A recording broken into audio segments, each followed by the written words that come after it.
Salam sejahtera semuanya. Jumpa lagi di channel Cerita Beda Alam.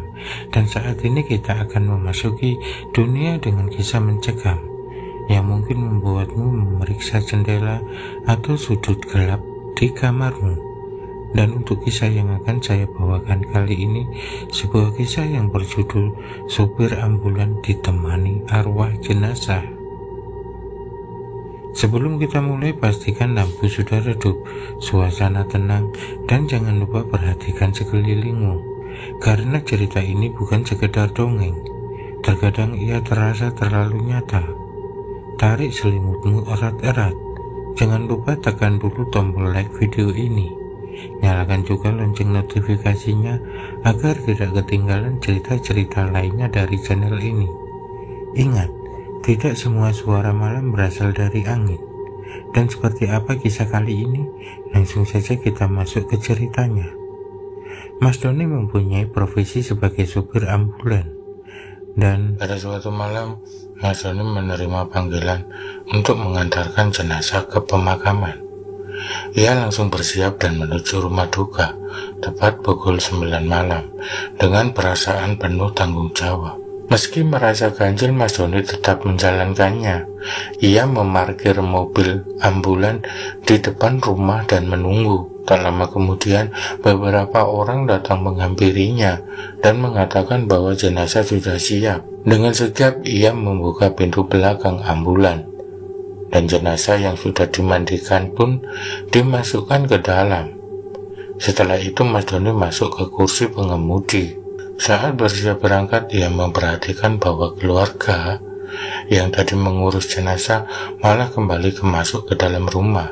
Mas Doni pun menunggu di dalam mobil, hingga akhirnya dua orang, seorang pria parubaya dan seorang anak kecil, keluar dari rumah. Pria itu mengetuk kaca jendela mobil dan berkata, "Ayo mas, kita berangkat sekarang." Tanpa banyak bertanya, pria tersebut naik ke kursi depan. Sementara anak kecil itu duduk di belakang di samping peti jenazah. Perjalanan malam itu terasa mencekam. Jalan menuju pemakaman yang berjarak sekitar 2 jam sangat gelap. Hanya diterangi oleh lampu mobil. Di tengah keheningan, Mas Doni merasa suasana di dalam mobil sangat dingin. Ia mendengar suara isak tangis pelan dari anak kecil di belakang. Ketika ia melirik ke kaca spion, anak itu terlihat sedang tertunduk. Wajahnya tidak terlalu terlihat jelas. Mas Doni sempat bertanya dalam hati, kapan anak ini masuk ke mobil? Kenapa saya tidak sadar tadi? Namun, dia memilih untuk tidak mempertimbangkannya. Setelah sekitar setengah jam perjalanan, mereka akhirnya tiba di pemakaman. Waktu menunjukkan pukul 11.30 malam. Pemakaman itu sangat rapi, hanya diterangi oleh beberapa lampu redup di sudut-sudutnya. Ketika mobil berhenti, pria parubaya yang duduk di sebelah Mas Doni berkata, "Mas, tunggu sebentar ya, saya cek dulu persiapan pemakaman."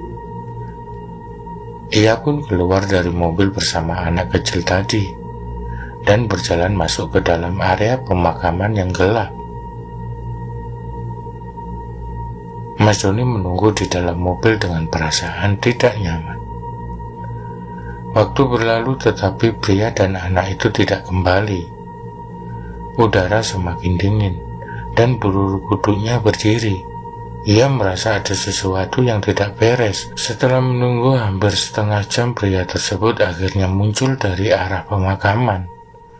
Dengan wajah tenang, ia mendekati mobil dan berkata, "Mas, semuanya sudah siap. Kami akan masuk lagi ke dalam. Tolong tunggu sebentar ya."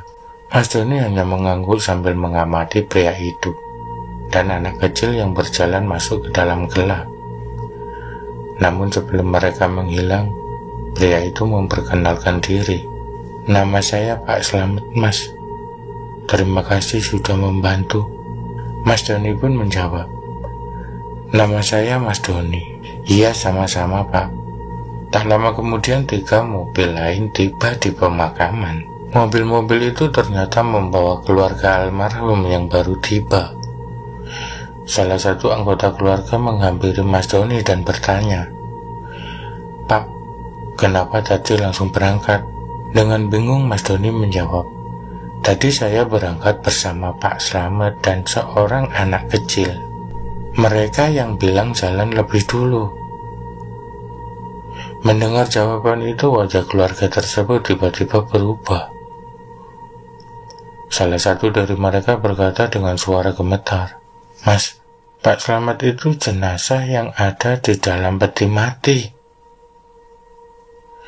Mendengar itu, tubuh Mas Doni seketika lemas. Ia merasa seolah-olah dunia di sekitarnya berputar.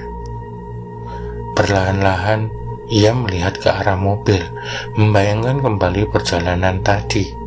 Isak tangis anak kecil, percakapan singkat dengan Pak Slamet, semuanya terngiang di kepalanya. Namun yang paling mengejutkan adalah ketika salah satu anggota keluarga menunjukkan foto almarhum. Wajah di foto itu adalah wajah pria yang duduk di sebelahnya. Mas Doni tidak mampu berkata-kata. Tubuhnya gemetar hebat, dan ia merasa ada hawa dingin yang membuat seluruh tubuhnya gemetar. Ketika ia mencoba bertanya tentang anak kecil yang ikut di dalam mobil, keluarga itu semakin terkejut. Mereka mengatakan bahwa anak tersebut adalah cucu almarhum, tetapi cucu itu sudah meninggal 2 bulan yang lalu. Malam itu menjadi pengalaman paling menyeramkan dalam hidup Mas Doni. Ia tidak pernah menyangka bahwa ia mengantar seseorang yang seharusnya tidak mungkin berbicara atau duduk di sebelahnya. Kejadian itu memberikan pelajaran bahwa ada banyak hal yang perlu kita ketahui. Dari cerita ini, kita bisa belajar bahwa dalam situasi apapun, jangan pernah lupa untuk berdoa.